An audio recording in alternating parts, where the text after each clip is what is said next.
If you ever find yourself tired of the normal positive thinking, positive affirmations, and you want to kind of switch up your self growth journey, I find shadow work to be really helpful.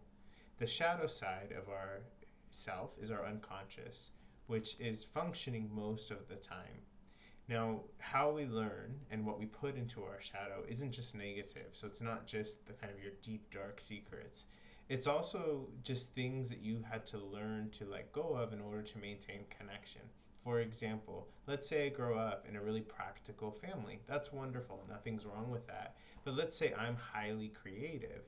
And because they don't really understand that creativity, or maybe they don't really like that, I learn to suppress my creativity in order to maintain connection. That then goes into my shadow, and I might find myself actually abandoning the creativity in order to stay connected.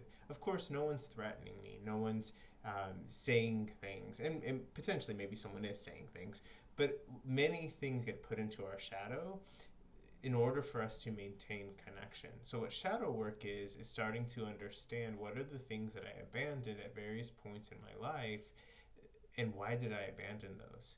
One helpful way to identify your shadow is to see what triggers you in regards to other people, because usually our shadow is triggered when we see it outside of us. For example, let's say when people are advocating for themselves, you might have a really negative reaction for that. Most likely, you had to suppress your ability to speak up for yourself in order to maintain connection. So when you see someone else saying those things, you have a reaction. Of course, you might have a reaction because they were rude, but part of it has to do with your shadow. And so the best way to learn your shadow is to start to explore what triggers you in other people and really kind of comb through it. Don't just go right off the surface. Another example, when I first started doing shadow work, is when I had friends. I was in college.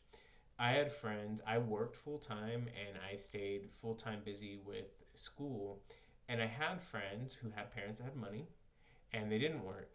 And I was always so irritated by their ease.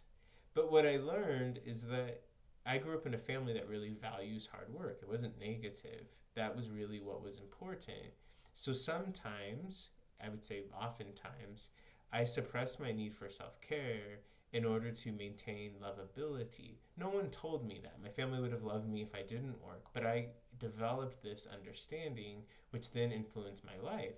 So that's another example of how what triggers you in others is actually your shadow, and it can be a really helpful process of growing and changing that can lead to really substantial changes.